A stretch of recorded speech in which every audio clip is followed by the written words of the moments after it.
Hey guys, welcome back to SAD Dad. My name's Dave Abkary and I am a comedian out of Fresno, California, and this is a podcast where I sit down with my fellow funny friends, my fellow comedians, and we talk about dads. Hi, how are you? How's your week been? I'm kind of at the tail end of this sinus infection right now. It's just got me all snotty. It's gross.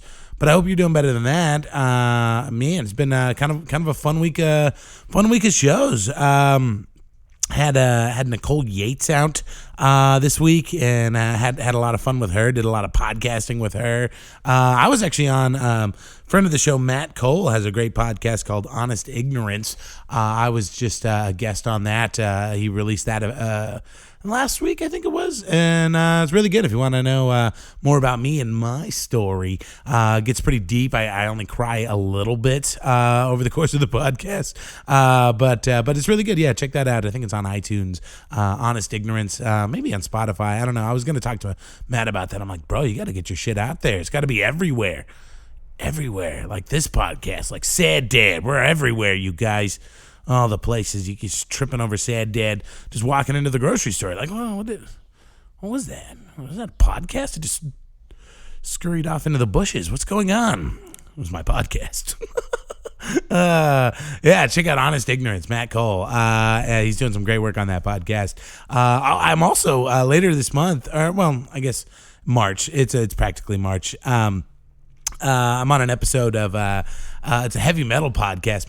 My buddy Joseph Voth produces to talk about the band Striper, hair metal band, a Christian hair metal band. I think I talked about this on the show. I don't know. I came out of it. I'm not a big metal guy, but I'm really into synthwave, and synthwave is about 75% new wave and about 25% hair metal, and you mash those two things together, you get synthwave. And so there's a lot of like screeching guitar solos in a lot of the music I listen to. So it's kind of like went straight to the source. This 80s hair metal band.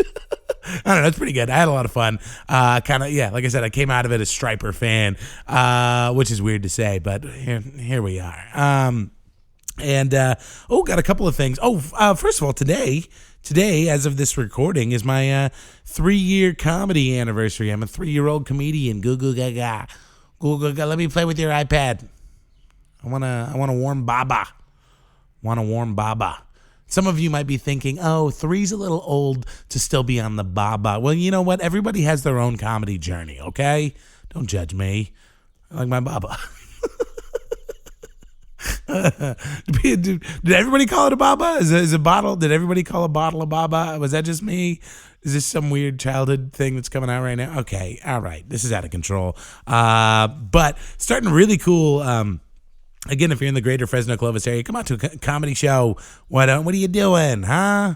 Mondays and Tuesdays at DeChico's in Old Town Clovis. Wednesday night is our Full Circle Olympic show in the Tower District. Come out to a show, but I'm starting another show. It's a storytelling show. I'm calling it the Olympic, because it's happening at the Full Circle Olympic. I'm calling it the Olympic Storytelling League. I want it to be kind of an ongoing thing. Thought it sounded cool. And got this great guy. His name is John Bennett. He's this Australian storytelling guru. He's been featured a bunch of places like The Moth and Just for Laughs and all sorts of stuff. And he's hilarious. He's so funny. He's an amazing storyteller. He was going to be in Fresno for a festival and decided to lock him into a show. So it'd be a fun way to kind of like kick off this. I think I want to do a monthly. Storytelling is a very different animal from comedy. You know, comedy, we're constantly looking for the laugh. You know, like, I got to get a laugh. And that's not exactly what storytelling is. It can be funny. There is some, levity to it, but that's not the. So I'm gonna tell a story on that. It's a real challenge. I'm very nervous about it. Just shockingly, you want me to go up on stage and I'll tell you jokes, but that's fine. That's easy. It's easy. But storytelling, like bare your soul, in a palatable way. Hopefully people learn something. I don't know, but. Yeah, so that's going to be March 8th, the Olympic Storytelling League at Full Circle Olympic, 8 p.m. It's on a Sunday. It's kind of exciting, doing a Sunday show. So, yeah, check that out. I'm going to get the event and the detail. I already have the poster up for it, which I like a lot. I worked on it, and I really dig it. So check that out. It's on my Instagram. And then let's talk about today's guest, huh? Today's guest, the wild woman herself, Davina Joy. She's so talented. She's so funny. And this is like a Sad Dad XXL episode. Okay. I hope you're going to have to you're going to get halfway through this episode and have to loosen, a couple of belt loops, because it's just going to be so full of Sad Dad. You're like, oh, is there more of this? Yeah, there's a lot more. It's great. It's super fun chat with Davina. She's such an interesting person. I mean, we get into a lot of stuff on this episode. She's a very spiritual person, so we talk a lot about that. She's great. I mean, she's like I said, she's very spiritual, but she's very self-aware too. If she has a wacky idea, she acknowledges that it's a wacky idea, but it's still fun, and it's part of the journey, and it's part of who she is, and I absolutely adore her. She was up a few weeks ago doing our shows, and she brought her dog, and I've had some bad experiences with comedian dogs in the past, and I kind of have a rule, no more comedy dogs. I've had, I love dogs. I'm a dog person, but I had some real bad experiences, and Davina wanted to bring up her dog, and I was like, all right. And then she brought her dog, and she's this cute little dog named Hartley, and she's the sweetest fucking dog, and she's very well behaved, and she was just she wasn't super impressed with me. She wasn't easily impressed. She just had eyes for her mom. She'd cuddle with me a little bit, but and she was the spitting image of my ex-girlfriend's dog. I sent her a picture of Hartley. She's like, oh my God. They could be twins. I don't know. Are dog twins a thing? No. Dog twins aren't a thing. I think an entire litter is twins. No, it was quintuplets. What are we doing? What's going on? All right. Cool. Well, let's do it. Come on now. Here we go. Davina Joy.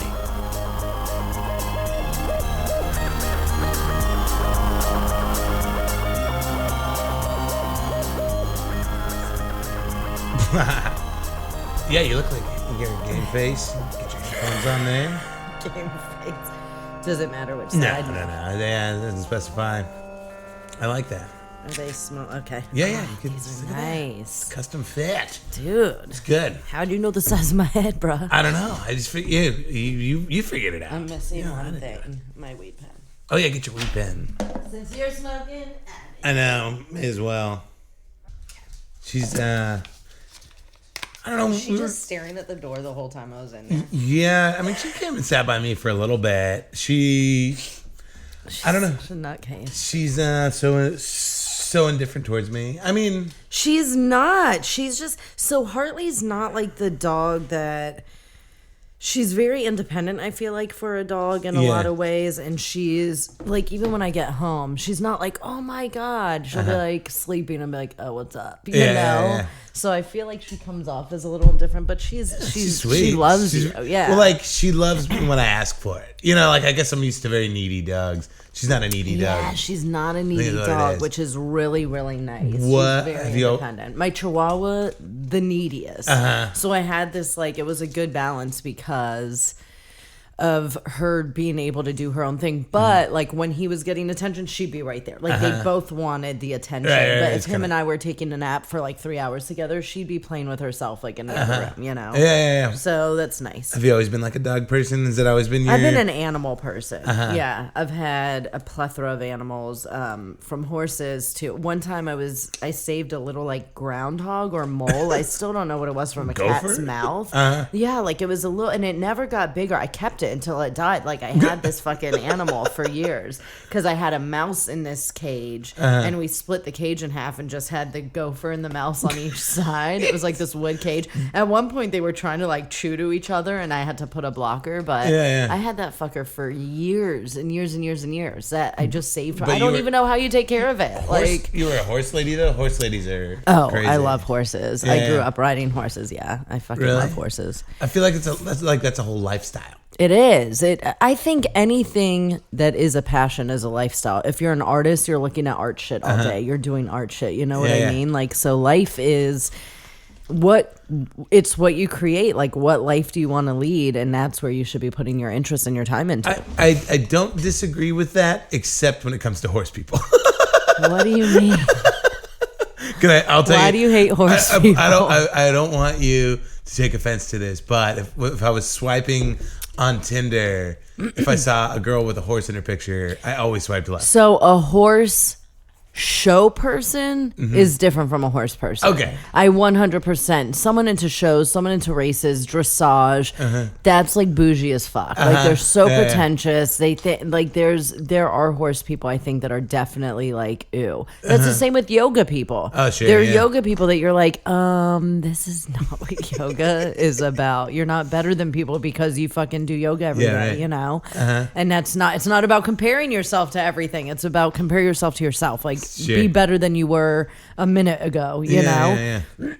But someone that loves horses and is like I can't wait to have land and a place to have a horse that I can just run around with and have fun. You know what I mean? It's not like I'm trying to win every fucking medal, but like I get what you mean. Sure. I think there's a portion of horse people that you're like, no, like if you see her in a full show getup, swipe left. It's like I don't have a personality. I have a horse. You know. Well, and a horse is a great personality. You are talking to a horse person.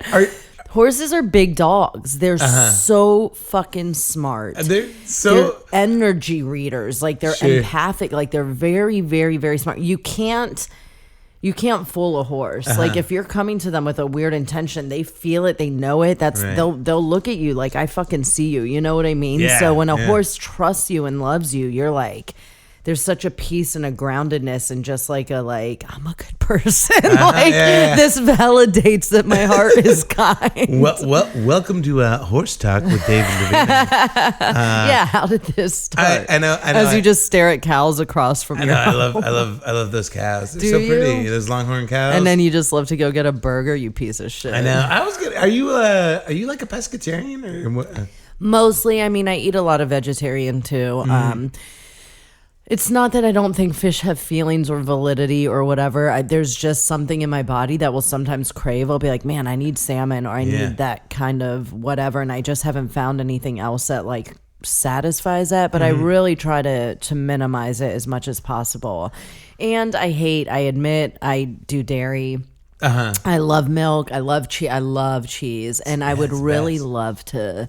Just because of the industry, not that I think it's necessarily bad. If there was a way that we were, treating these cows in a better sense, and I do think overseas that they probably do. So I do try to buy like my cheeses and stuff from like France and other countries. But here's the best part about all of that is I had to ask. You know what I mean? Like, you didn't tell me.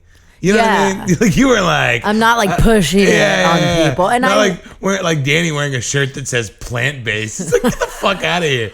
What are you doing? And it's so funny because you look at Danny and you're like, I didn't know if he meant like he's plant based, like I am the plant based, like for vegetarians to like him, that's so funny. Like that's how I interpreted it first because I'm like, there's no way this guy, and then he's talking to me about all his dietary restrictions, and I'm like, oh my god. Oh yeah, I there's a game I like to play, which is how soon into meeting somebody for the first time does Danny mention his diet? And really? It's always immediately. It's like...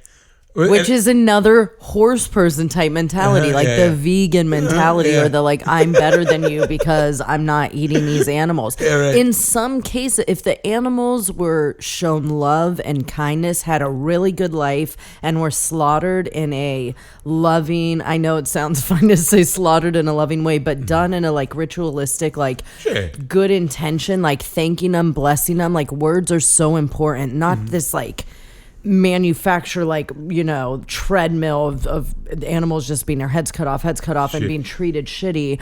I wouldn't have a problem with eating meat, but everything that animal experienced in its life energetically is in its bones and its muscles and its blood and its veins and its cells, and when they are treated like shit, you're ingesting that. You're ingesting their trauma, their pain, every emotion that they felt, every beating they had. You know what I mean? Like that's something that you're taking in, and I'm already an empath, and I like cry constantly. You're I'm like, tearing up right now. I'm just thinking about like, well, yeah, I will cry right fucking now.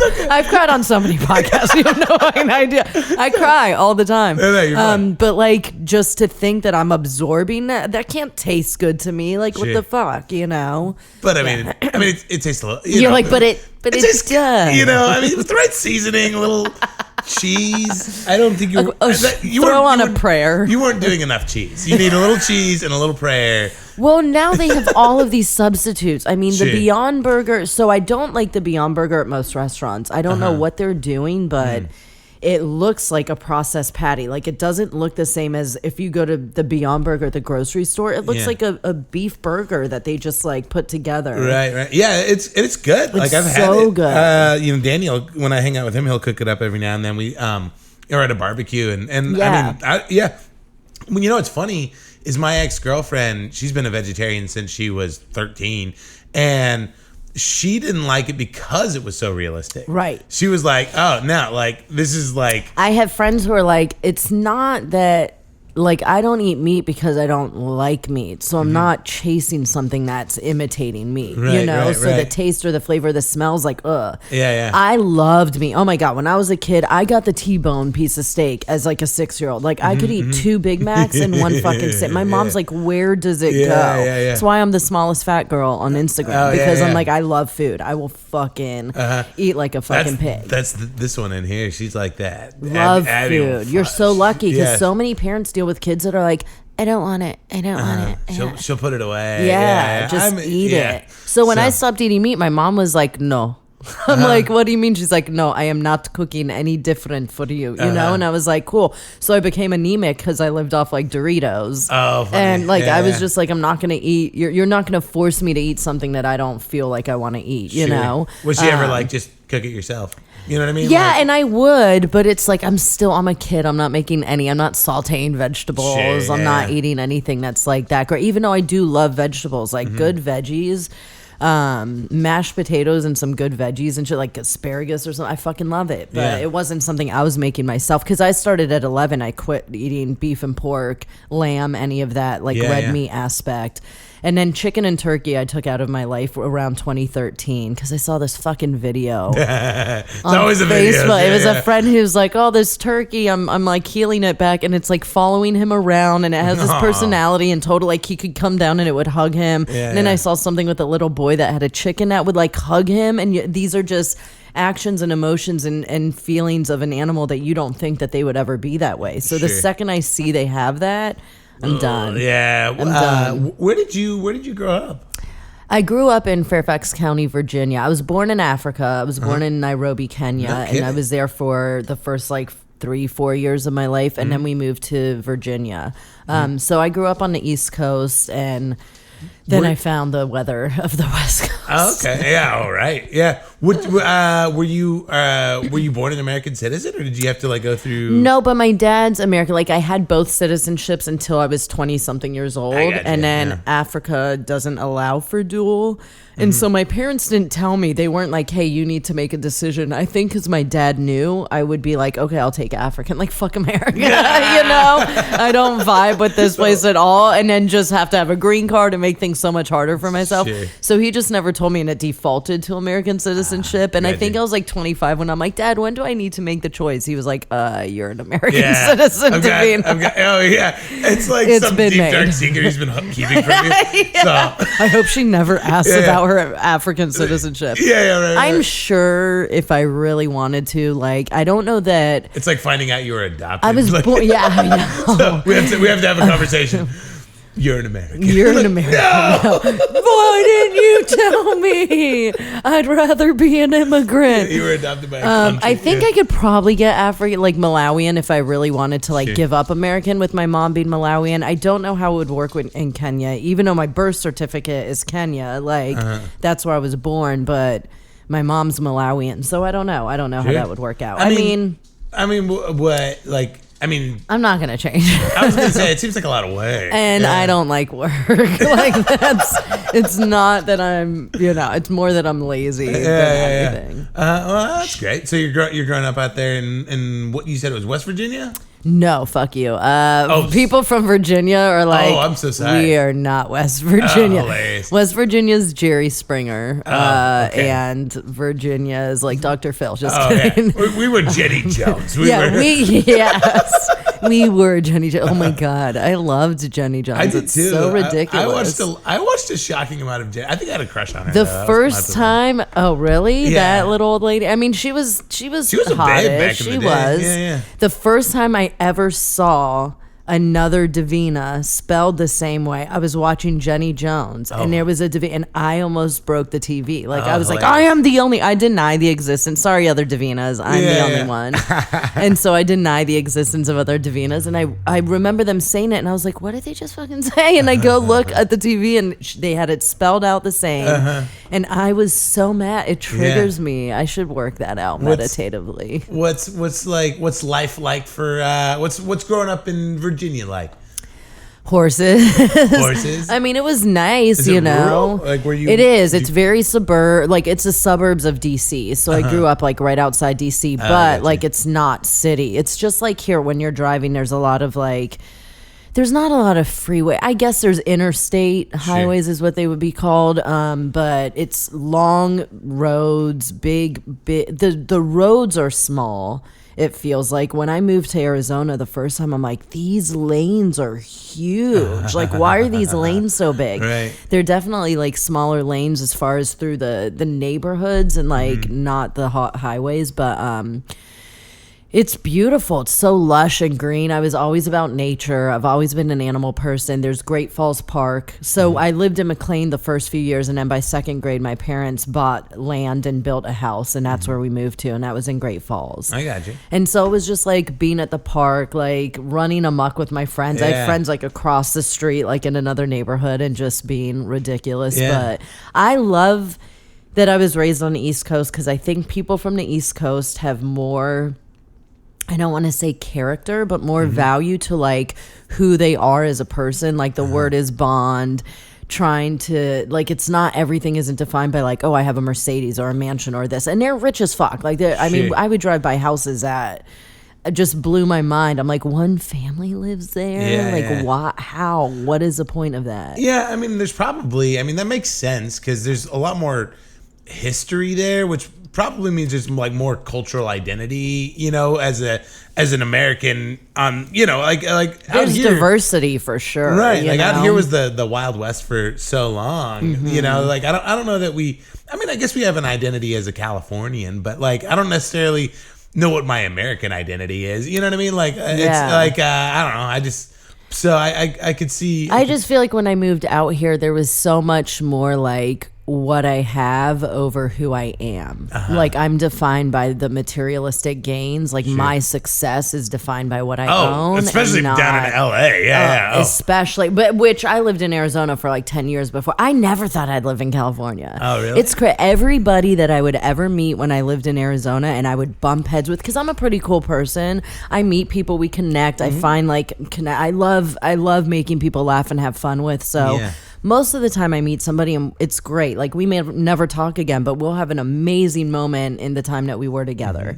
And every fucking time I would meet somebody that we just bumped heads, or they couldn't take my like shit talking mentality, they'd take offense and be really sensitive. I'd be like, are you from California? They're like, how did you know? Always. So I was like, I could never live there. Like someone's going to kill me because they're too fucking sensitive. I call people out on that shit. And, but it's been great. I mean, probably because a lot of people aren't from California or my area that live in the area. So you meet people from the East Coast or the Midwest or down south or whatnot. New Yorkers love me. Everyone thinks I'm from New York. I have like that attitude, and people say I sound like I'm from New York, but I would die there. I would fucking weather. Oh yeah.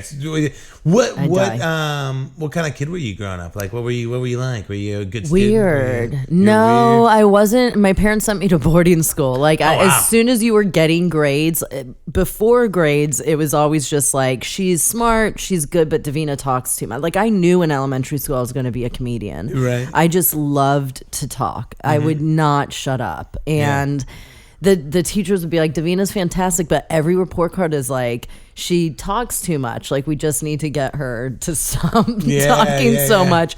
The problem was I could talk and listen. Like, I've always had a very good, like, multitask. So I'm picking up what they're saying. And whenever they want to call me out and be like, Davina, what did I just say? I'd, like, verbatim be able to repeat to it. Yeah. So the teachers hated me because they're like, well, the people you're distracting might not have the same ability to do. Like, shut up. You're distracting people. I am the exact opposite. I will. I mean, if somebody's talking to me and there's something over there happening that I'm like, I just shut down. Like, you could be saying.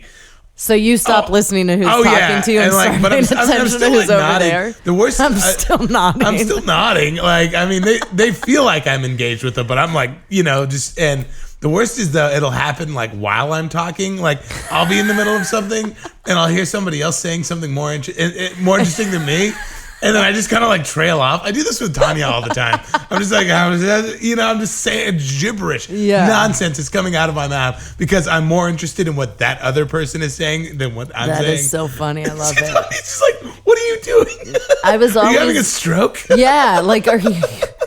How many fingers am I holding up right now? Like, do I have to call 911? Yeah. That's so funny. I mean, that's whatever your attention is, you know what? It's probably something you just have to work harder on to concentrate, but you're like, instead of working, I'll just accept it. I'm in my 30s now. I'm pretty set in my ways. I don't know if not set in your ways. We can always change. Always. It takes work. I'm a very spiritual person, and I do believe that literally anything that you want in life is possible and is able to be manifested. And if you put your energy towards it in the right way, you can't be overwhelming. You can't be focusing so much on what you don't have, because that's what the universe will continue to, like, if you're focused on what you don't have, then your energy is in lack. So the universe is going to keep bringing you lack. There's a way, and I'm learning how to be able to teach people what my process is, but there's a way to just be like, this is what I want, and then let it go and have like the destination of what you want there, but not need to know the path to it. Like, let the universe unfold what the path is. But I like when people are like, oh, I can't change, I can't do this. Dude, if I had never changed, I'd probably be dead or in prison. Like, I used to be such a hothead. Like, you made me mad, and it was just like, and I wasn't violent.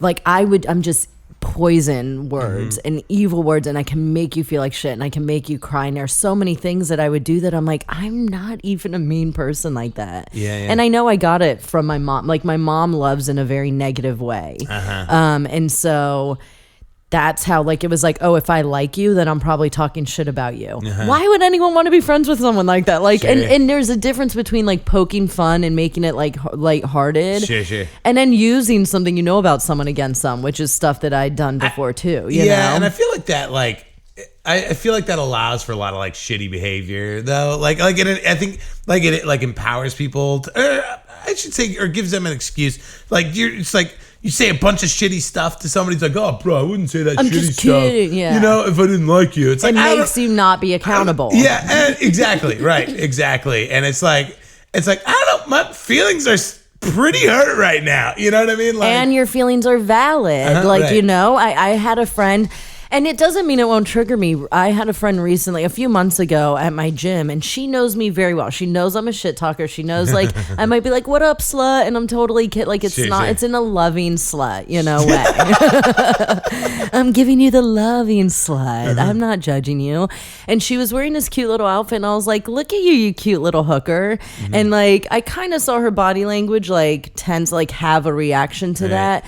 But she didn't say anything. She was like, oh, hey. And she gave me a hug. And then before I was leaving, she said, can I just tell you, like, when you said that to me, it really, like, bugged me. Like, I really don't like that. And initially that triggered me, because there's a part of me that's like, bitch, you fucking know I'm kidding. Like, you know, I don't think you're a hooker.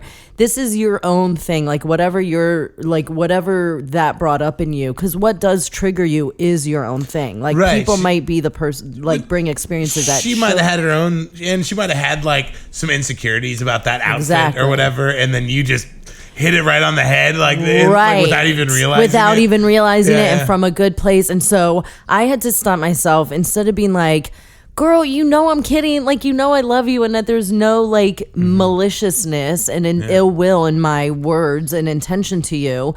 I had to, I'm learning boundaries. I'm learning to respect people's boundaries and to set my own. Right.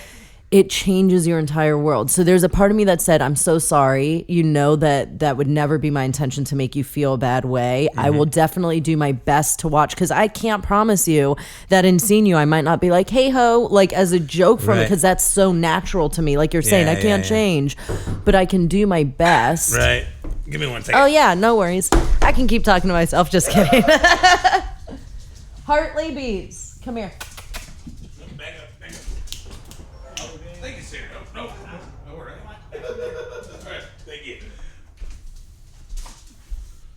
Ooh, it's time to vote, Dave. Uh-oh, that voting shit. No, it's dumb. But it's just like, I can do my best to try to keep that in mind so that the next time that I talk to you, like, I want to respect your boundary, but also if I ever do go out of line, keep a space for me of like, she doesn't mean to, like, she's doing her best, and don't be too sensitive when you know it's me. Yeah, make a mental note of that. Yeah. But it's very important. So when you say like, I can't change, I'm pretty set in my ways.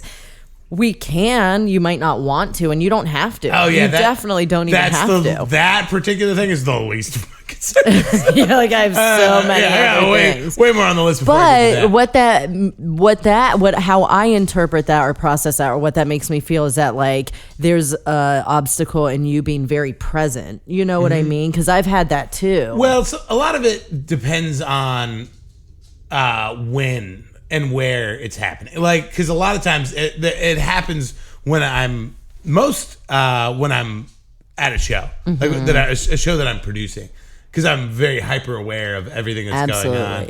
And then somebody pulls me aside, like, hey, or starts running a bit on me. I'm like, what are you doing right now? Like, oh yeah, last night that was so funny. I love how you're like, this guy was starting to do this bit to talk. He was telling us something about a bit, and he starts to go into the bit, and like you realize a few sentences in, like, oh, he's doing the whole thing, and Dave was like, oh, you're doing the whole thing right now. Okay. It was just like, you totally felt the like, stop doing your fucking bit. Nobody here fucking cares. We're like at a bar drinking. But it's so funny because you are like the nicest. Maybe you're not, and I've just experienced the nicest guy out of you. I mean, I don't know. Like, I just think you're this jolly, fun sweetheart, you know? I'm not mean because I don't like it when people are mean to me, but direct and blunt. You are direct. I mean, I can be. Like, I have that ability to. It's more like I actively choose not to, because I don't know how you're going to take this, because I have these. It's not like I'm devoid of any negative thoughts. Right, of course. It's that I put those away. Now, if somebody wants me to be like very upfront with them about, like, Epi was telling me last night, he's like, oh, I wish you were more of a ball buster. And I'm like, I don't know, man. Like, are you sure? Because it hurts. Like, the people that I do that with, I could take them apart. Like, and I feel you. And I don't. But like what them. if that taking apart is a part of the lesson their soul needs right now? You know what? And there's the difference is asking, do you want to hear what you want to hear, or do you want to hear what I actually have to tell you? I would never do it unsolicited, right? Well, I have. Sure. We all have, but that's also sometimes you're just saying something to someone that you think they get you and know where you're coming from, and then you might get them on a day that's a really bad day for them, or they're going through something they haven't talked to anyone about, or there's so many factors to being human. Occasionally I'll lose my cool. Like, there's this girl that comes out to DeChico's, and her name's you don't even have to. I'm not say her name, but she has a tendency to get really, really drunk, and she's fun. But she can get a little like too. She's not a comedian. She's just a regular. To hang and see. I'm like, and she's just fucking around. And we're all having fun for the most part. But there's a point where we're having a problem with the sound system. Like at the Chicos, we couldn't get it to turn off so we could start the show. And she's like literally like, I'm standing there in front of the audio equipment trying to figure this thing out, and she's like drunkenly like tapping me and like. And trying to get my attention. Yes. And I just I was like, there are 9 other comedians you can be fucking with right now. Why me? And then why are you here? And then she started to cry. No, she didn't. And I was like, I saw that she was crying, and I was like, I'll deal with that later. Like, well, that's her own. Like, yeah, she needs to learn how to read the room. Read like consent. Read when somebody is busy doing something else. Don't be a 2-year-old. Right. But that is what the world is. The crazy thing is, we are all. Every soul is walking around as like a wounded 3 to 5-year-old who does not stop to say, when did I get wounded? What are these wounds? How can I get over them so that I can grow as a person? Sure. So we're all walking around like pushing and not even aware. Most people aren't even aware of how they're projecting their own insecurities or their own wounds onto other people and magnetically drawing people to keep triggering them, because you will continue to get triggered until you figure out what the fucking issue is and heal it and then move forward. That's what the soul evolution is. That's why we're here in these bodies, to continue to grow, because there's no... I don't believe like there's a school or a growth or in like the soul world, whatever the energetic field is, whatever happens when we die, whether you call it heaven or just going back into this like grid of energy. I don't think there's evolution there that you can get. Like, I think you have to come here to evolve and go through lessons and go through pain and go through torture and sometimes murder or be the murderer, whatever it is. It's crazy. I don't understand it, but it's literally one source is experiencing everything all at once. And when I did ayahuasca, the second day, I felt that. Like, I'm just like, why is there suffering? And it's like, well, at the exact same time that there's suffering, there's like orgasms. At the exact same time that there's crying, there's laughter. At the, like, literally the universe, the source, the God, whatever light, whatever you believe, is experiencing every single thing. It was so overwhelming. It was just like, whoa, you know? So we're encompassed in these little things to have these messages, and that girl should learn. Like, she needs to learn as much as a guy needs to learn. If you keep trying to talk to a girl and she... Like, you were telling me that story about bugging that girl on the sidewalk when you were in a group of guys. It's like, learn to read the energy of the area. Learn to respect somebody's boundaries. If there's a girl walking alone late at night and there's 4 guys, that, you know, it's like, be aware of that. That girl she probably needs to cry too. Like, I don't think it's wrong of us to say, like, get the fuck away from me, you know?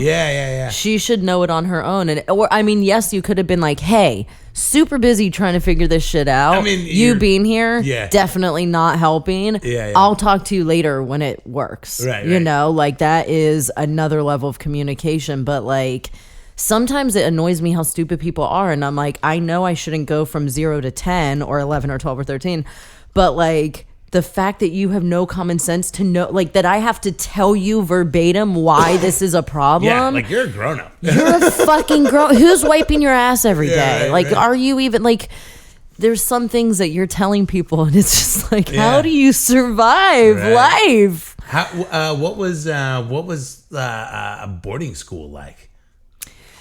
Boarding school was I mean, I've been boy crazy since I was born, and my parents knew that as well. So it wasn't all girls, like, boarding school, which was fun. My mom would tell me to sleep with my legs closed, like my legs like crossed, as if like there's like lesbian rapists that like come into the room and like lift the covers in the boarding school and like, oh, her legs are crossed. That means she doesn't want it. You know what I mean? Like, she'd just be like, sleep with your legs crossed so no one does anything to you. And I'm like, that's what are you talking about? First off, I'm straight as fuck. And I don't think that people, like, women are out there just fucking scissor raping other fucking women. But it was more fun than I thought. It was 8th, 9th, and 10th grade. Like, when I got to boarding school, I pretty much told my parents, if I get good grades, then I'm picking where I go junior, senior year, or I'm killing myself. Like, we have, like, that's going to be the 2 options. And you know what's funny is, like, and I'm sure this is wrong, it's, I picture boarding school looking like some, like, Harry Potter ass shit. Like, you guys had, like, uniforms with, like, plaid skirts and, like, And like you had, it was like this big old creaky mansion, but that was, well, yeah, as far as the buildings go, they were definitely historical. I mean, this is Virginia, and this is in Tappahannock, Virginia, on the Rappahannock River. It's called St. Margaret's, which the town name for it was St. Mattress Boarding School, 4 floors of whores. But I'm like, yeah, we're at an all girls school. I'm sure people are going to town trying to get fucked. Like it's 8th grade to seniors. Right. Like people are trying to get fingered. Teenager. Yeah, like what do you mean?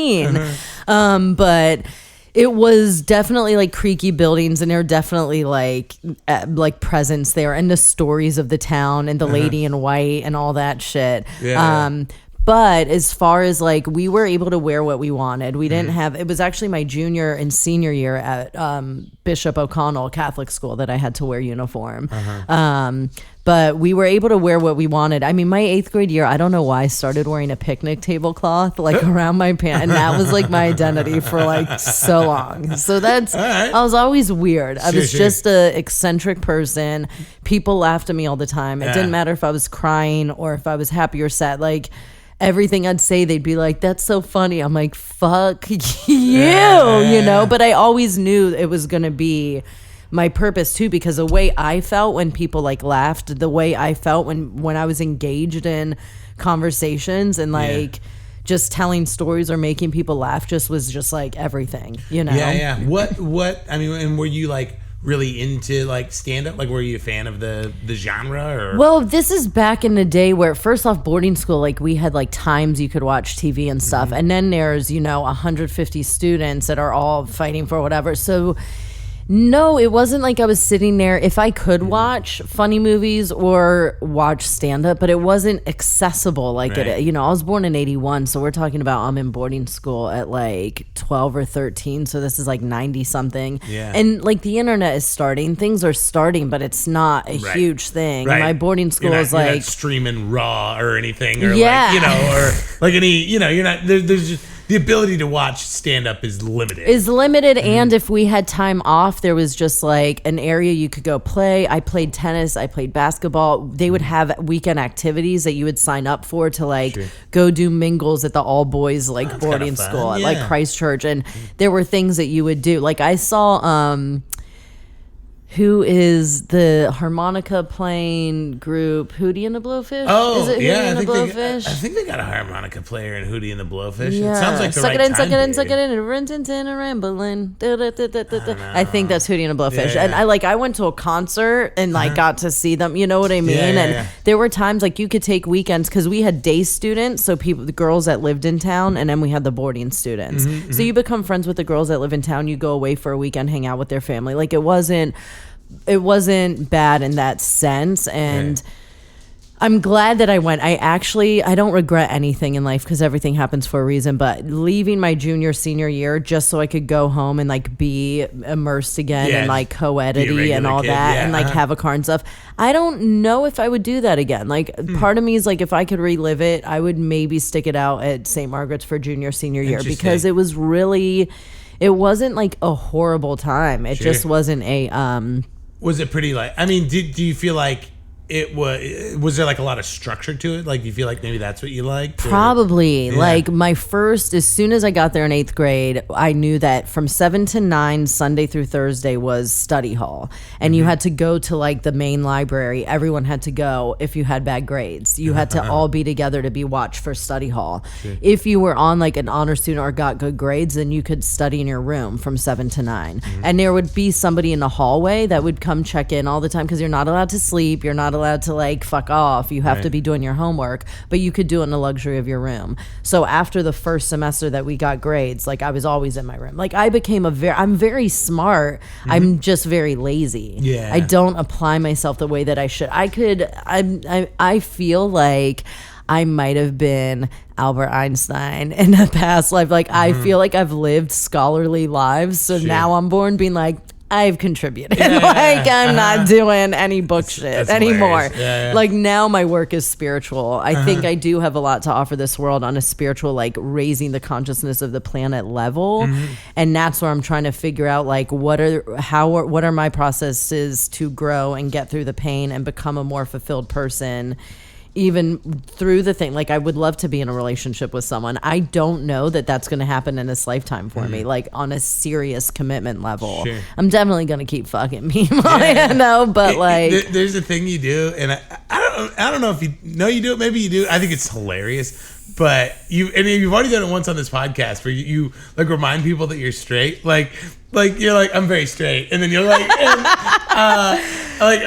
you met Evie last night, and it was like, oh yeah, I was like, because I hugged her and I felt her kind of be like, am I hugging a stranger? Like I don't know if that's something she like, usually does. Very straight. I'm like, sorry, I was humping you. It was a little, but it was hilarious because Evie's like, why did she say that? Was I like? You know, she thought she was self-conscious that she is she bi? Is she open? She is, yeah. I also read I think I say things sometimes because my body is psychically like processing something, and I think everyone wants to fuck me. Like it doesn't. So funny, I think the table wants to fuck me. Evie was like self-conscious that she had made you uncomfortable, and that's why you had to say, "Oh my god!"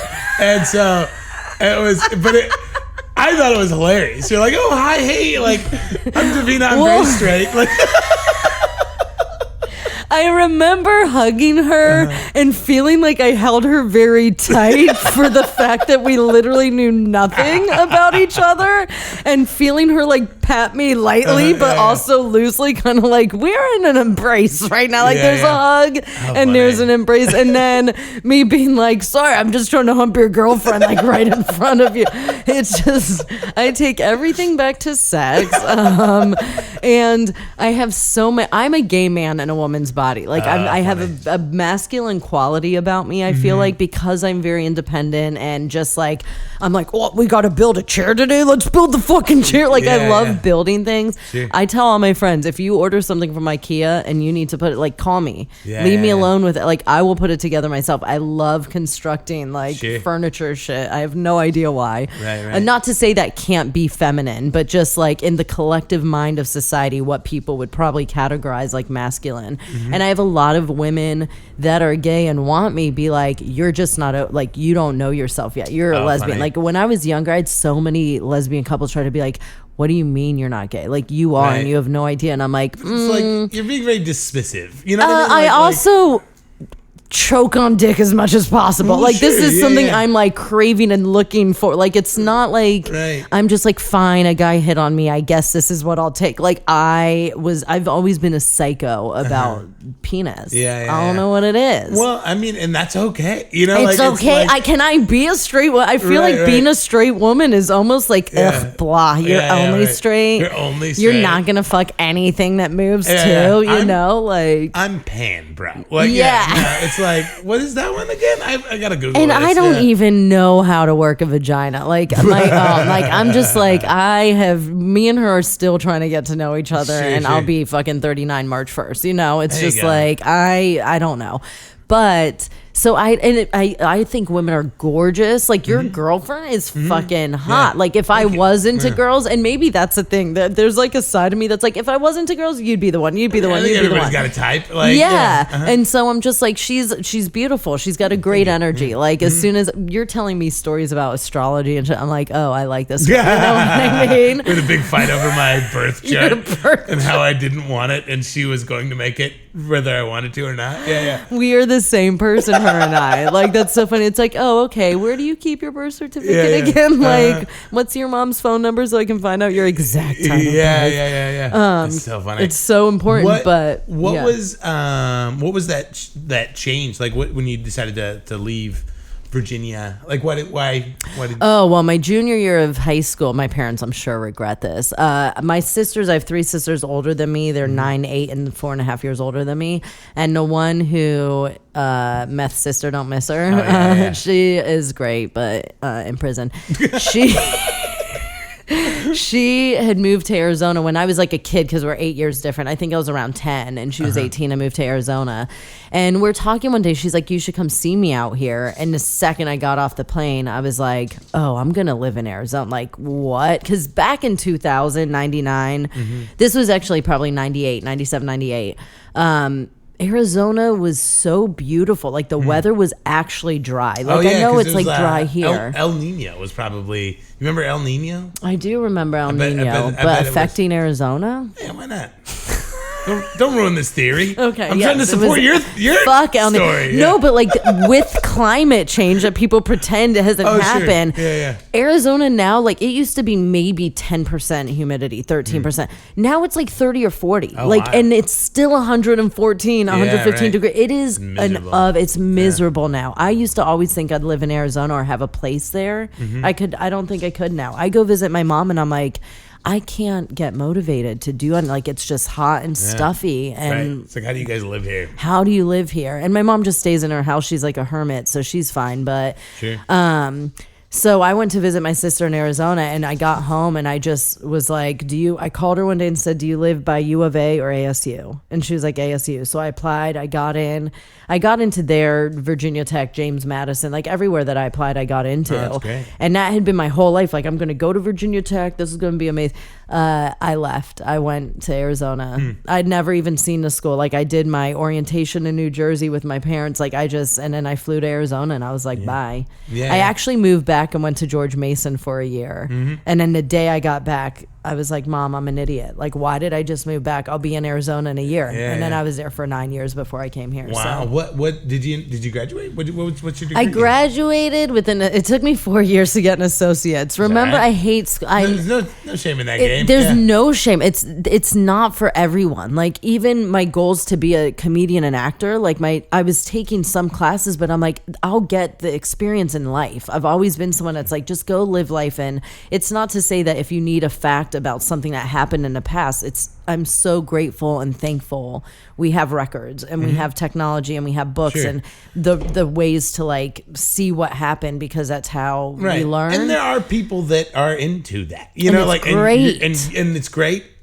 You may not be one of them, and that's also okay. Oh my gosh. I'm ready to make life simple again. I'm like, can we all get naked, go to a beach, get high, and just swim naked in the ocean, make some good food, and like love each other. And like why are we doing and take I sleep as soon as I wake up again. Like it's bad. I think it's bad though. So you got your associates.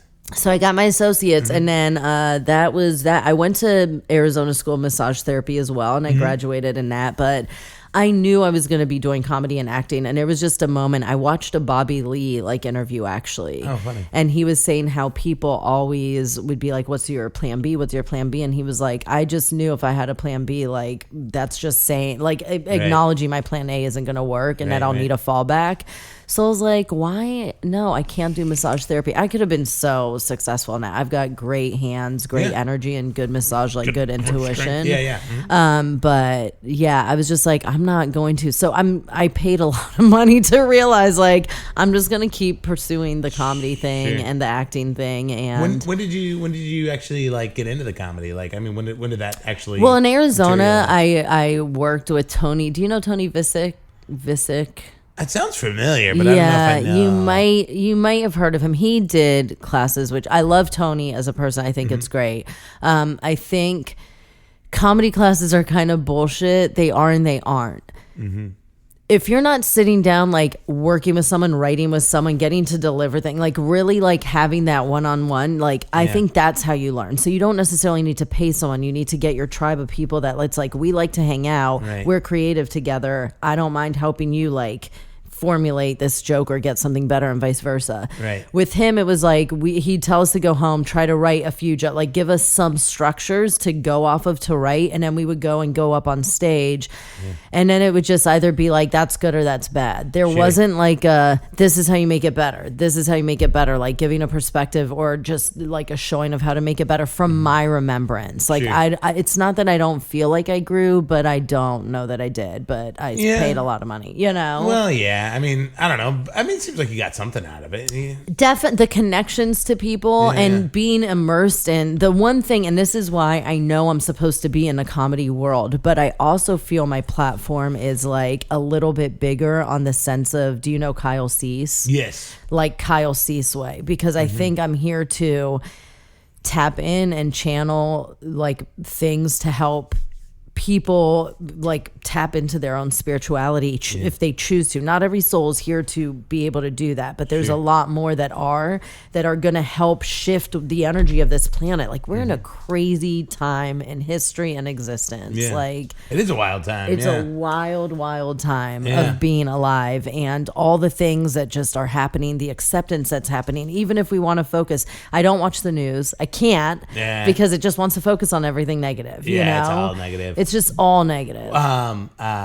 So you started in Arizona. So you started doing comedy in Arizona? So I started doing it in Arizona, and then just finally my dad's talking to me one day, and he's like, you know, what are you going to do? Like LA is where you need to go if you really want this to be your career. And I'm just like, well, I can't necessarily afford to do that, you know? And he's like, I'll help you. Like, that's nice. Yeah. And so my first year, maybe even year and a half, 2 years, he helped me in a major way financially. And then I was really lucky to get my job at the Comedy Store because it was right in I started October of 2014, and I think November of 2014 is when Joe Rogan came back. Oh, right. And I mean, we've been the comedy, you know, especially with they started actually using the social media and like being smart about the way to like bring people in, and it's just so busy there now. It's amazing. But I'm a server there, and that's not what I want. Like the universe, and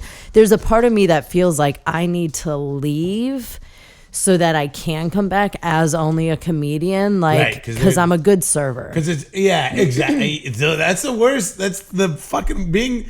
One of the worst things you can be is a good server. Like it is, especially as being Black. I hate how good I am at serving. My assistant's fucking skills are on point. Well, and I'm like, well, you know, like Catherine at Full Circle, or not Full Circle, at DeChico's. At DeChico's, yeah. She's an amazing server. And she is. And it makes her life miserable because like they'll intentionally understaff because they know Kat can handle it. You know, like whether it's 7 people or 70 people. But does she make better? Does she see the means of the money? Because the thing I try to keep in mind sometimes when I'm like, I have a section I don't want, or I don't have the energy for it, or it's going to be 2 quick shows, and I have 90 people to serve in an hour 45 minutes for 2 shows, and it drives you crazy. Is just like, this is 3 hours to have the big gains that you have. And sometimes I'm not money driven, so sometimes I'm like, I don't even care about the money. Like I care more about my energy and like my self-care, my mental stability, because I'm a Jew Muslim. Like I'm teetering, you know, on I'm very happy depressed, like if that's possible. Like if I'm just by myself, I'm an introverted extrovert. Like when I'm out, I love people, I want to connect with them and all that, but like sometimes they even get me out. And that can be really hard because comedy, you need to go to mics, you need to go do this. And in LA, it's so much like put your name in a bucket and maybe you'll go up. And energetically, I'm like, I can't. I used to be a stripper. Like my time is valuable. You know, like I learned a lot about how valuable time is through stripping. And I can kind of relate to what you're saying about being a server and not being taken seriously as a comedian, like, and having to like remove yourself from that situation so that they see you in a different light. Because that's how I feel a lot of times about what I do. Is like they see me as a producer first rather than a comedian, and that's the exact opposite of what you want. You're like, I'm only producing so my comedy can be seen more, so I can be more of a comedian. Yeah, so we can have a scene, and I can eventually hand all of this bullshit off to you guys while I go off and do my own thing. Absolutely. And so. Yeah, I mean, like, that's really hard sometimes to, like... But, and we talked about this last night, I think that the reason you people aren't seeing you as the comedian first is you're not seeing yourself as a comedian first. You should be headlining at least once a month. At least once a month on your own show. Once a month seems excessive, but once in a while. Is it every week that you have these shows? Once a month is not obsessive. You like don't think a so? lot. No. Once a month for 2 nights, like that's 3 weeks that you're giving other people stuff, and you I see have. What you're saying. You know, for some reason I had. Or it you in my don't head even that, have to. It could be like I like Full Circle this month, and then next month I'll do DeChico's. I see like what whatever you're saying. it is. I thought you were saying I should be headlining Full Circle once a month, and like where. But you're saying in all of. I honestly think you. Yeah, I mean. I think that you should be, and maybe that's wrong, but that's your doing the work so you can do your comedy. Right, you know right. what I mean? Like, you're helping so many other people out, but you're being a people pleaser. You're doing more for others than for yourself. And so how is anybody else going to like see your value when you're not fully valuing yourself? Because everything is energy and we don't realize it. You don't realize how important your inner dialogue is. When I started really saying, and this is going to be so old school to like, and God damn it, people like me. Like, who was that character that would be like, I am wonderful.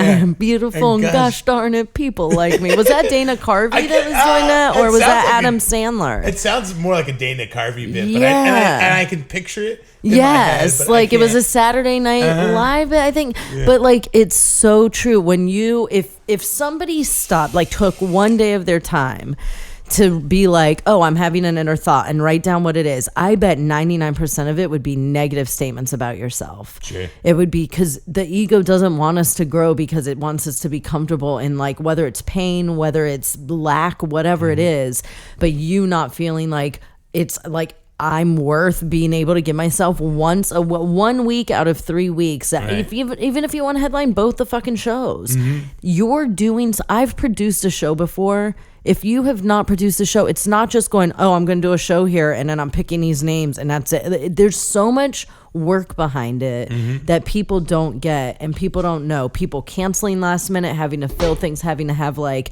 just the relationship with the venue is work in itself. Sure. Yeah. You know, they want you to bring people that are spending money at that venue. That venue doesn't just want you to have a spot to do comedy, people. They don't give a fuck about that. They want you to buy booze. They want to make money and they want to be tipped well. Like, fuck, I can't. And I get with some comedians, I'm just like, if you are broke, I mean, I was telling you about the guy who was eating leftover tenders and fries at the store the other day, like, garbage, and he's like, this is, that had garbage in it, and he's like, this is my only meal, like, today, and I'm like, God, I want to go get you another fucking meal. You know what I mean? That just like, I'm so blessed and I'm so thankful for that. I'll give you $5, go to fucking McDonald's and get like a meal, you know? Yeah, they got the 2 for $5 going right now. Yeah. And so it's just like, I don't know where I was going with that. Yeah, it was just valuing yourself. Just valuing yourself. Yeah, so like you being able to give yourself that. It takes so much work to do shows, you guys. Oh, and so people will come out to the Comedy Store.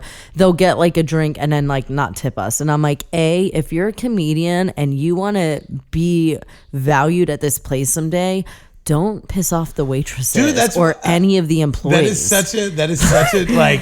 I'm always first and foremost. I try to keep the staff happy more than anything. Because if the manager has an earful of like angry staff members, like he's just not gonna want to deal with whatever. If your name is coming up as somebody who like doesn't tip or isn't cool or like fucking thinks that walks around a comedy store like you deserve something when you've done maybe a mic there or like an independently produce like bullshit show there, like don't, you know, and I'm not saying all the independent, I can just see an uproar, Davina said independently produced shows are bullshit. Not all of them, there are some of them, you know, that just like they're not lucrative for me. So it's not that they're bullshit because I want everyone to get the stage time they want, but when we have to be there working and then I'm not making that much money, like I'm spoiled there, and that's a bratty part of me, like I'll admit it, you know. Is that a thing, like you're like, oh, I'm working the show tonight? Oh, for sure. Like there's room, like most everybody, because the belly room has 12 stairs going up, 12 stairs going down. You're doing this all night long for 2 shows, like with a tray of 21 to 23 drink. Like this, it's not a job everyone can fucking do.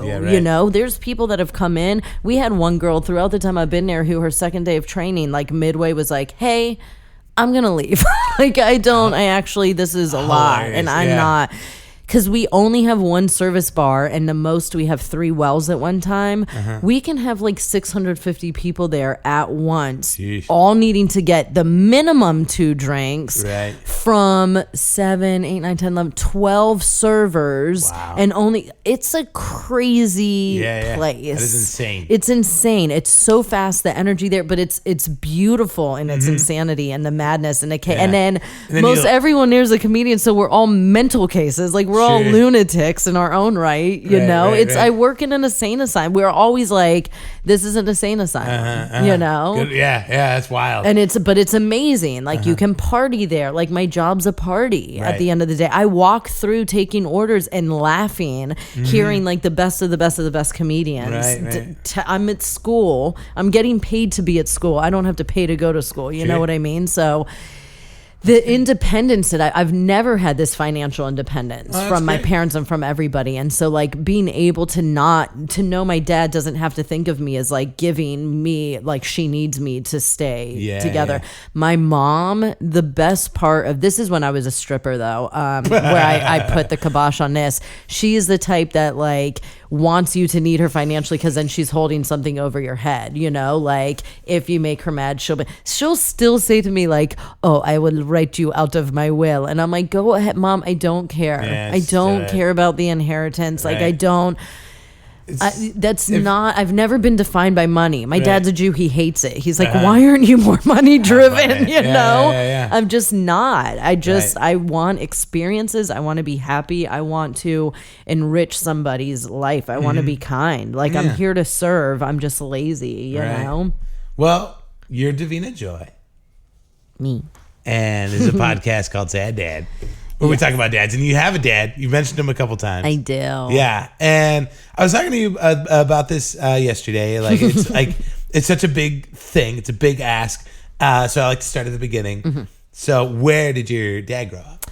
My dad is from Glencoe, Illinois, which I guess is outside of Chicago. He might have been born in Chicago and then they moved to Glencoe, but he was raised in a small like Jewish town in Illinois. Did he have a big family? Like big Jewish family? Just his mom, dad, and then he had an older brother and a younger brother. I think he's in the middle. I know you are, Dad. I'm just remembering stuff with my weed pen. Because he'll listen to my stuff. He's so cute. He's very cute. But he's old. My parents are old. They're 6 days apart. Really? And they were born in 1942. So in March they're going to be 78. Wow. You know? Yeah. That's amazing. Do you have any sense of what he was like as a kid? Was he a real precocious kid, or was he? I feel like he was probably a nerdy kid. When he comes to visit me now, he lives in London. So when he comes to visit me, there's a few of his friends from like childhood. There's these 3 ladies that he knew, went to like elementary school together that we meet up with, and they are awesome. I love my dad's friends. It's pretty crazy. I'm like, we would probably all get along really well. And my dad's not like me in the sense that I'm like, let's party and do drugs and do shrooms and just like party, you know, not like coke drugs, but like, and it's more plant medicine, like weed or shrooms. Tear it up with your 78-year-old father? He won't. I try. I'm like, Dad, would you just get high with me once in our existence together? And he's like, no. Have you ever heard of DMT? Come on. Like, it's just, let's have a drink. And oh my God, DMT I hate. I actually, toad DMT, I love. Like toad, like from the toad poison, which is a natural DMT. I don't enjoy DMT because it's processed. I had a fight with Hormos Rashidi from the Comedy Store one time because I was saying like DMT is synthetic. He's like, no, like it's a more concentrated form of like the plant. It's not synthetic. But I'm like, no, but it's not like the natural form. And he's like, but it is, but it's processed. So just like cocaine, you can't go to a coca plant. You could probably chew on the leaf and get numb, but it's not, as far as I've learned, not going to make you like how coke does. It has to go through a process that involves chemicals to get you to that place. And I don't like those kind of things. I really derailed this conversation. It's my fault. I'm sorry. It's okay. DMT is just, I'm like, if you bring up drugs and we'll talk about drugs, we'll get real deep into the drug. So your dad's not into drugs? My dad didn't do them. No, okay. Even if I ask really nice. So what's he? So he's grown up in Illinois. He's a nerdy little guy. Very smart. I saw one picture of him when he was younger, and I swear he looked like Forrest Gump. Like he looked like Tom Hanks as Forrest Gump, but not like, I don't know. He's very smart. Very There's sometimes I'm like, he's probably like, what happened to my sperm? Like, I'm so much smarter than what my daughter's giving me, dude.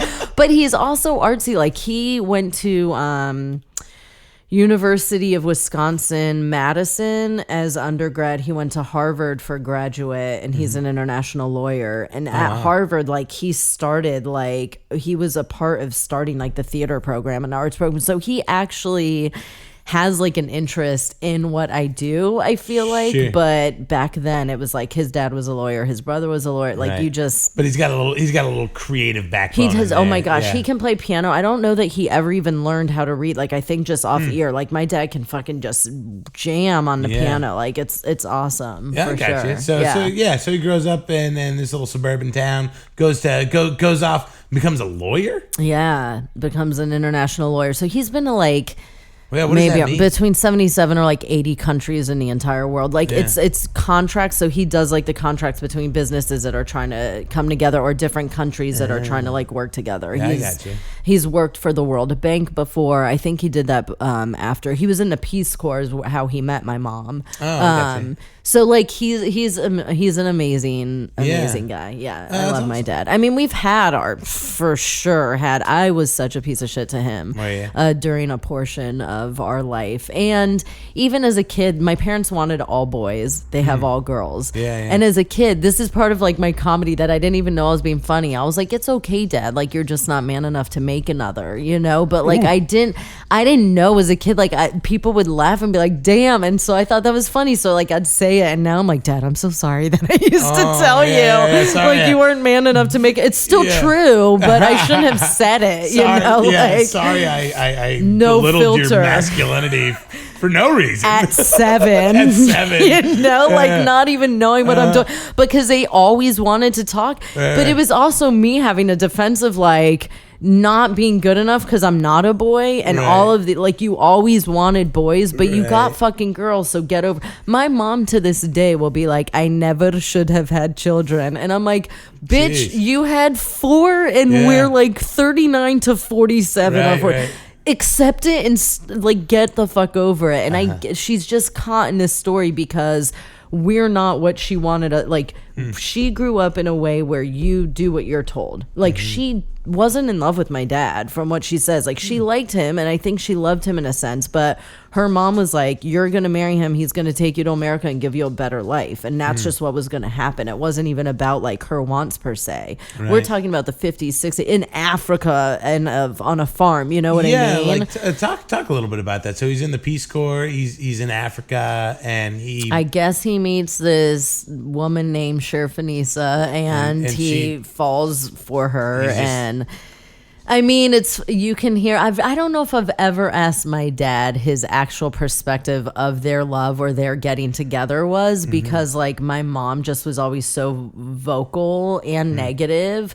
Like to her, she said that they didn't even tell his parents when they got married, because these are like white Jews. He's marrying a Indian, African, Portuguese Muslim. And this is the 60s. Like, you know, like my parents are pioneers of, I feel like, where the world is right now. I'm not saying other people weren't doing it, but like, I didn't even realize how crazy until I grew up in Great Falls, and when I went to school and I was the black girl. Like, I'm part black for sure, but like if you see me, it wouldn't be the first thing. My hair gives it away, even though it's a Jew-fro. It's really more of a Jew-fro than anything. But so from my mom's perspective, it was kind of like he, like, I don't want to say stalked her, but he was very persistent in the fact that he liked her and cared about her. And what were, I mean, they just bumped into each other at the bar, or like where? Probably, maybe just being out. I don't remember if she was if they were introduced by someone. My dad actually a long time ago wrote, and he has like this whole blog where he talks about his life,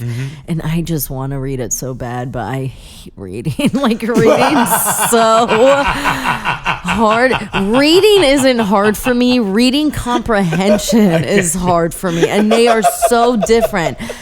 I feel like I'm wasting my time. I can read a book, like start reading a book, and at first it will put me to sleep. I'll fall asleep. I'll wake up and be like I'll start to read again from where I think I left off, and then I'm like, I don't even remember. I have to go back like pages. I'm like, I don't remember reading any of this. So reading comprehension's just not my thing, and I'm so happy I have it, but like, I should like go start learning about. I mean, he's put a lot of work into talking about his life, and I'm like, thanks, Dad. Yeah, I'll get to this. He actually found recently, like, I think he told me like 18 or 20 like old cassette tapes where he would like record when he was like in his 20s and stuff. Oh, wow. It might even, I don't know if that would be 8 tracks, but it's got to be something old as fuck. Yeah. And he's getting them like turned into digital things to give to us. Yeah. So, I think that they met somewhere. So either someone introduced them. My mom was in love with this other guy. She says, I don't know why she never ended up with him. Sure. But she'd always talk about even like, oh, John Hughes. And I'm like, my poor dad. Like, if I think back on what my example of a relationship is, there is literally no surprise that I'm single right now and that I don't know how to coexist with another human being on a healthy scale. Yeah. I'm learning it, but there's definitely no question to where it came from. I mean, was there like, I mean, it kind of sounds this way, but it sounds like there's some like bitterness and resentment towards your dad from your mom. Is that? I'm sure there is, but it shouldn't be towards him. It should be towards her mom. And honestly, not even that. It should be towards herself. You have a choice to listen or say, no, this isn't what I want. And that's why my mom, I know on some level she's very proud of us because she has 4 crazy headstrong women. You cannot tell us what to do. We would sneak out of the house. We didn't care that we were going to get in trouble. We did what we wanted to do. And she has 4 very headstrong fucking women.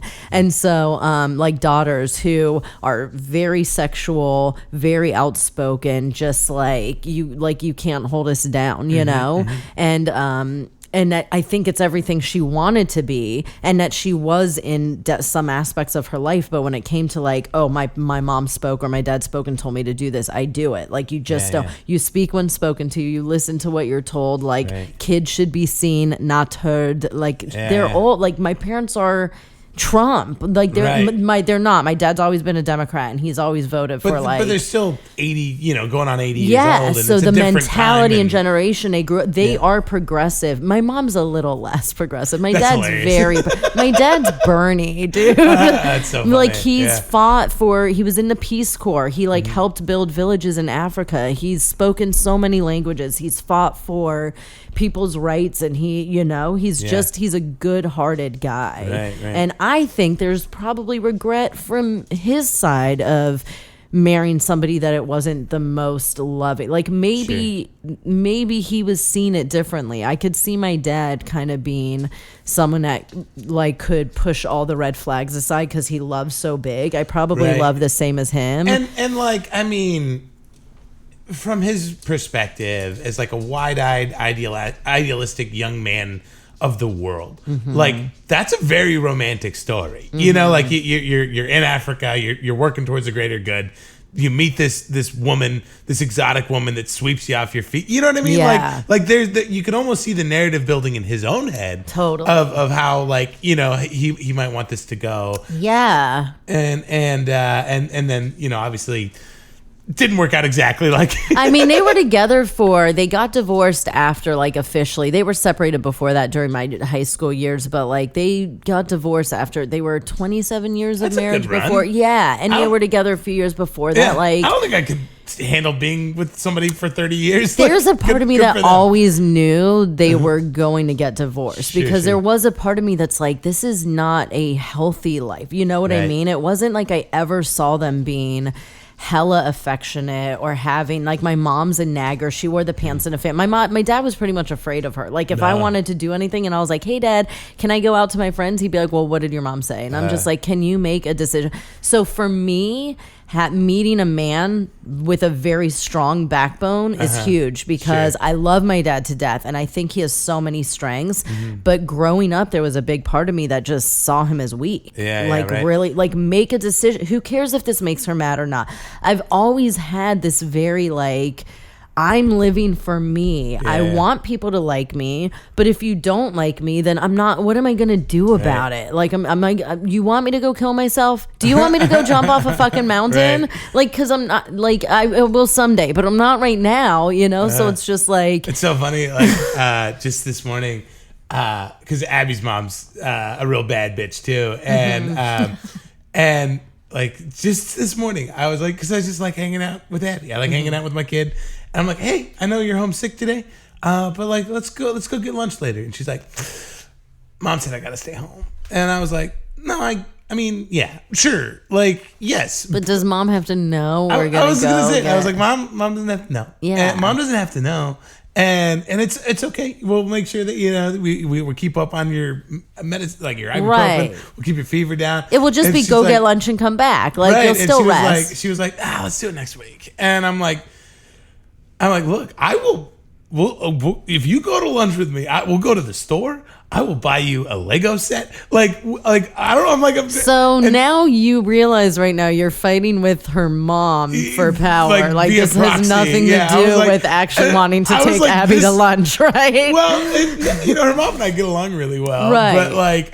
But I was like this close to being like, damn it, I'm a dad. I'm the dad, and I have a say too. You do. But I also want to, I mean, if that's what she wants. I mean, that's so cool of her to be that respect. Like, my mom would wish we were that nice as kids. Yeah. She tells us, she's like, I don't know what happened to you. You were the best until like 11. And then you just became so rude. And I'm like, I don't remember ever being the best. I remember being in trouble. I mean, I would take all my clothes, my doll's clothes off, put them all on top of each other, like leave the living room with all this is fucking doll porno fucking swinger party happening in front of the sliding door where like our neighbors, there weren't fences and stuff like that back then. Ramming the dolls together, my mom would come into the room and be like, Davina!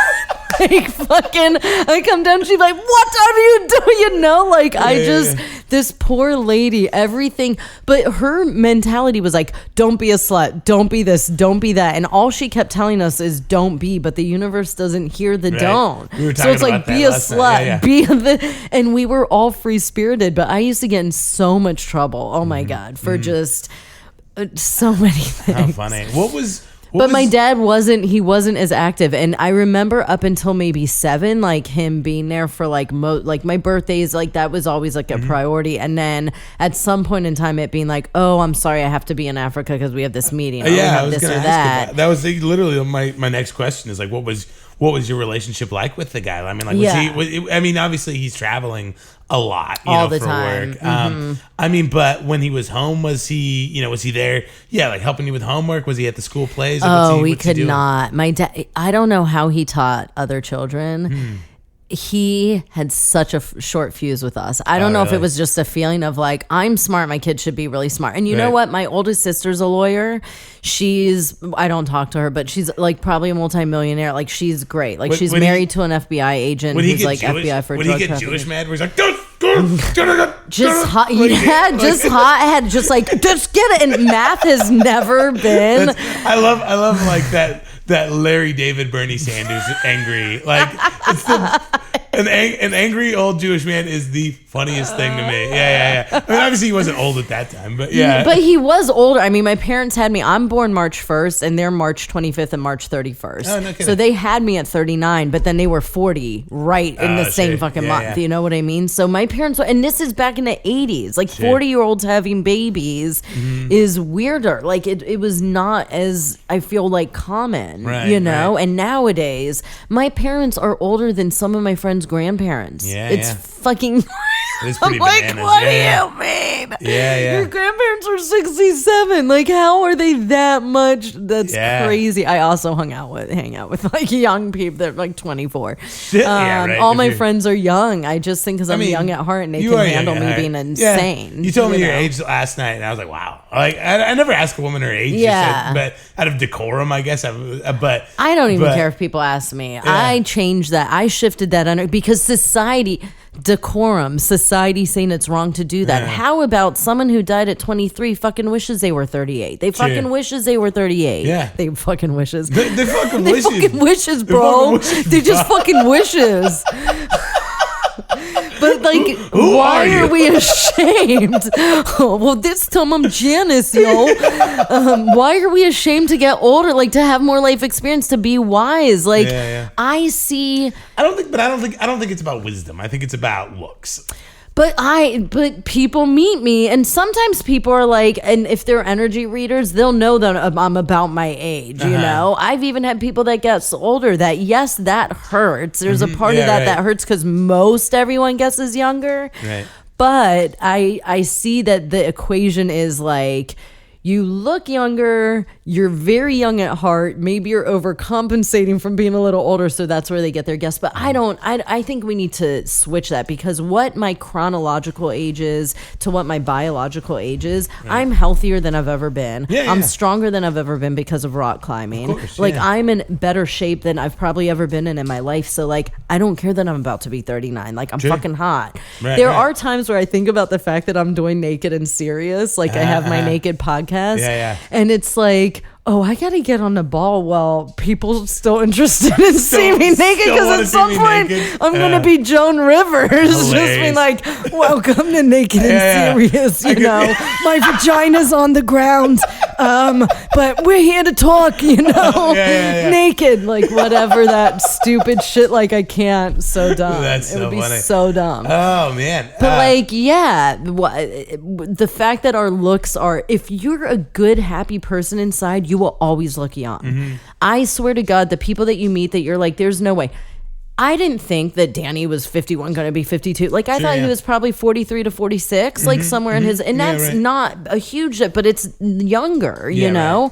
And there's something about him that shines. Like there's something about he has an inner glow, and he's like happy and funny, and he has an aspect about him that makes him seem younger than he is. So like, work on your fucking insides if you want a beautiful outside. That's what the fuck the actual like secret is. Right. And drink a lot of water. A lot of water. I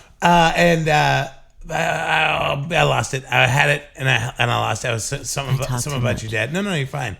Older parents. Oh, do you feel like your sisters had a different set of parents? You know what I mean? Yes, I'm glad you said that. That's where I was going with my oldest sister, because my parents used to brag to us about how Samantha was like, you could put a newspaper in front of her at like 2.5 and she could like read you the sentence. Like she knew words, she identified words, she could read the words. Comprehension, again, different, but she could read. And my parents were like, oh, Samantha was so smart, so smart.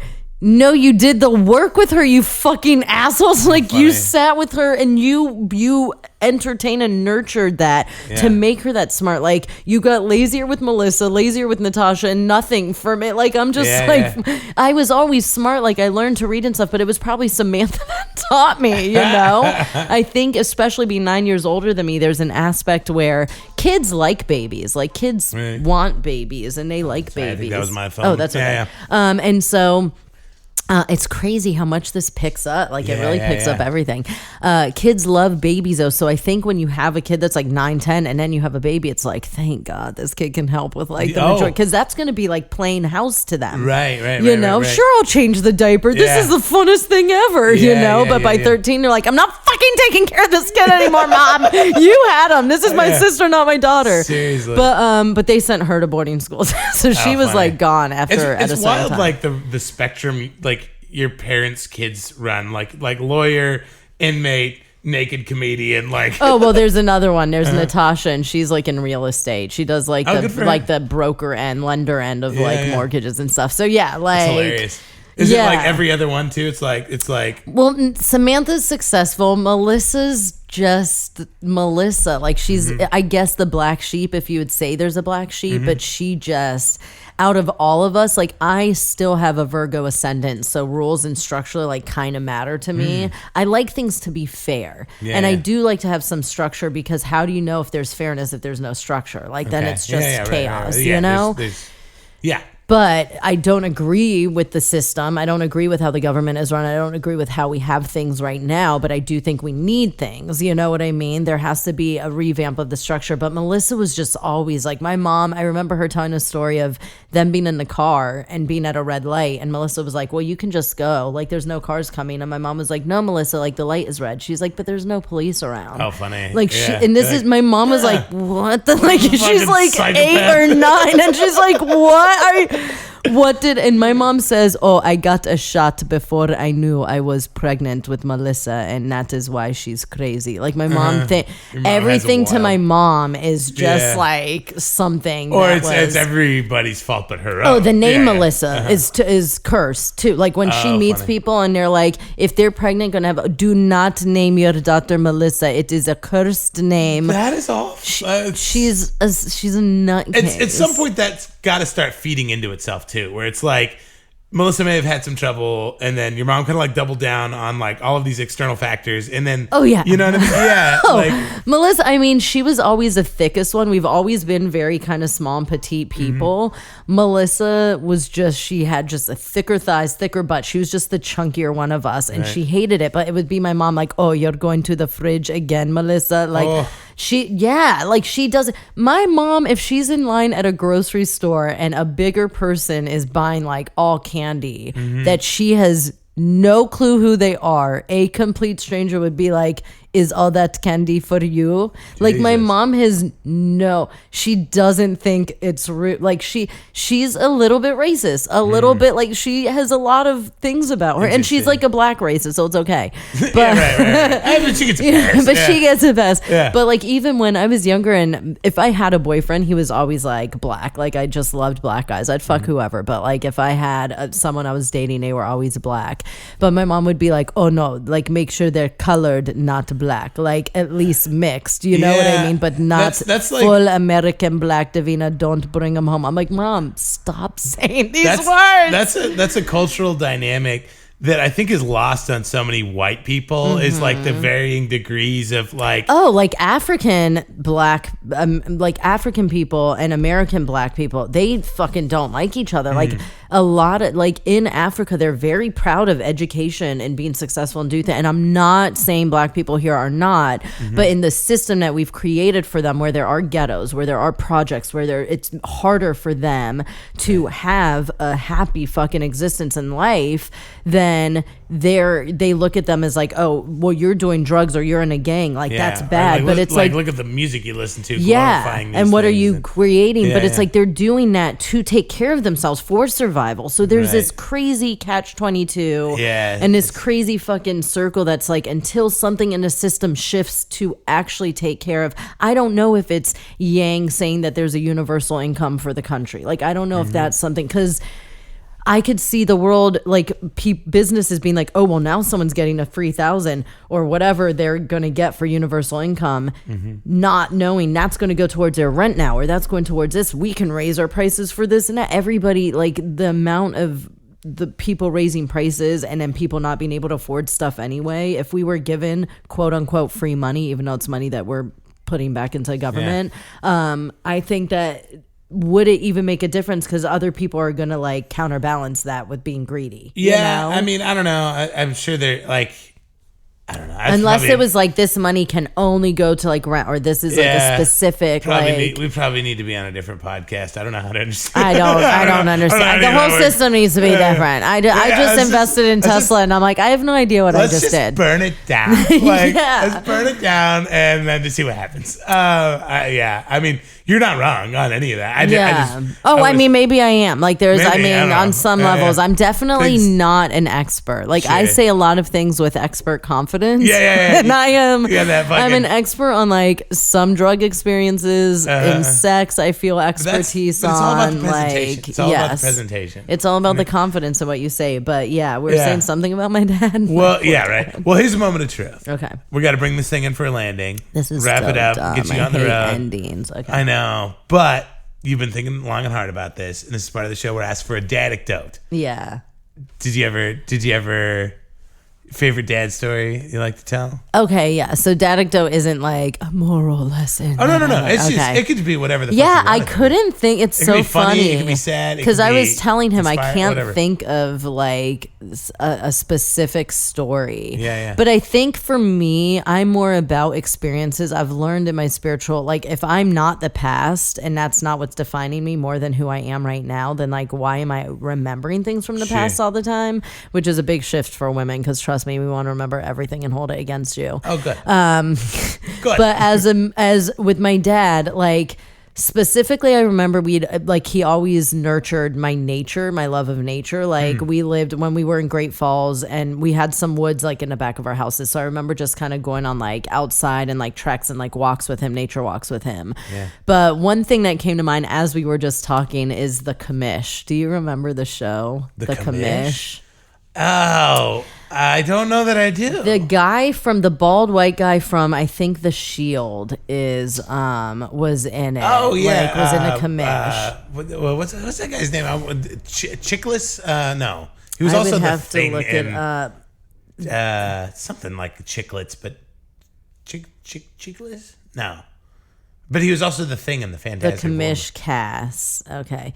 It was Michael Chikis. Yeah, yeah, you were right. Yeah. So he was in the Commish, and my dad and I don't, maybe this is what started because I love like mystery movies and like detective movies and forensic files and Criminal Minds and all of that. But like we religiously would watch the Commish together. That was funny. Like our time. And especially with him traveling, and he wasn't always around a lot. So, it's funny because I don't have like a deadbeat dad like financially, but like I have a deadbeat dad emotionally. Right. Like he's not someone, if I'm having a bad day now, I can go talk to him more. But even if I bring up the past right now, like he'll be like, anyway, like he doesn't want to talk about, there's no like, Dad, you weren't there for me during, like he can't handle the conversation. Oh yeah, he's a Jewish baby boomer. Like there's no way he's gonna, I could see but that. I want him to, I want to expand his soul consciously, and I want to release like, because we all walk around with guilt, and I want to help him release yes, it sucks, and I wish that there could have been a different experience, but also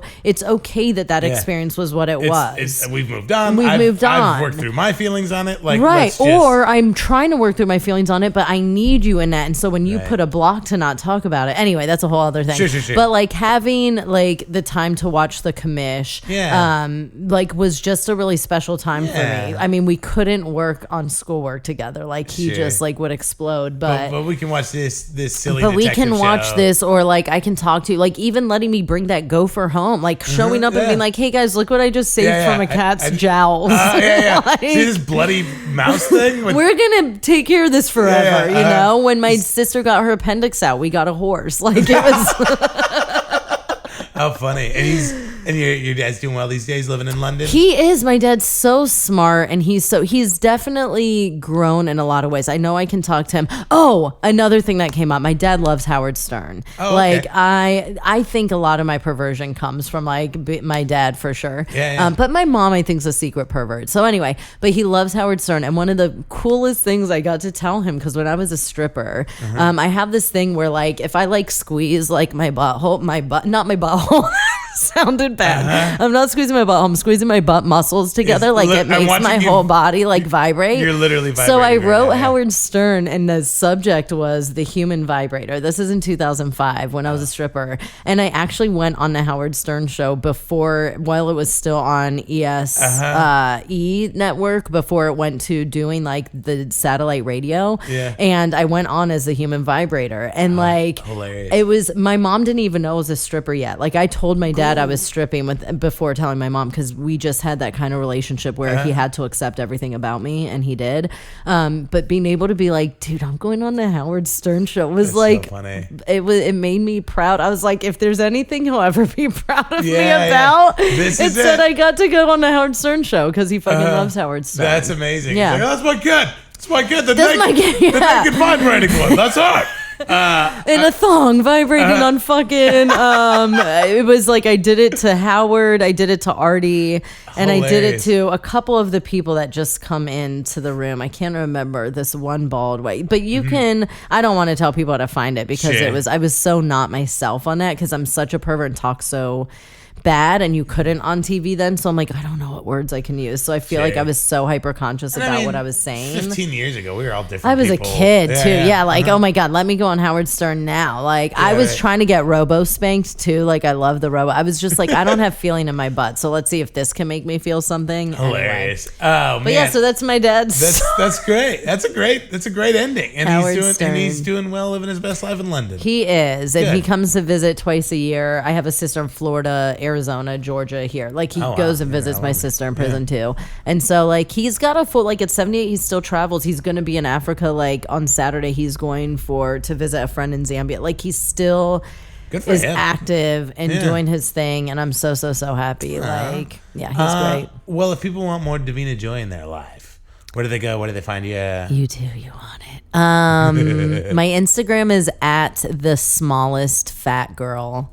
And there's also at Naked and Serious, which is my naked podcast, because I'm trying to chill the world out on like life when it comes to nudity. And then I think I have like a Facebook. I have Davina Joy. Sure. And the picture is probably me topless rock climbing for that, because there's a few Davina Joys, and there's this one singer who thinks that she's Davina Joy. My Twitter is at the, in all capitals, THE Davina Joy, and Davina is DAVINA So Cool. I'll link it all in the show. oh yeah, notes. sweet, cool. Thank you so much for being on. Thanks for having me, Yeah, Dave. I'm glad- Thanks for the headlining shows. Like I was just yeah. here for Dave's amazing shows at DeChico and Full Circle Olympic. Super fun. And I'm glad we made the time. And I got to give you credit. You're the one that really made the time to make this podcast happen. Yeah, And I wanted and to do appreciate it. that. Yeah, thank you for having me. I was just like, I'm here and we need to do this. And Yeah, I yeah. have a show tonight. It won't matter. So Yeah, but yeah. it's probably going to be out like 2 or 3 weeks. So. Okay, cool. Thank you, Dave. I'll talk to you later. Yeah.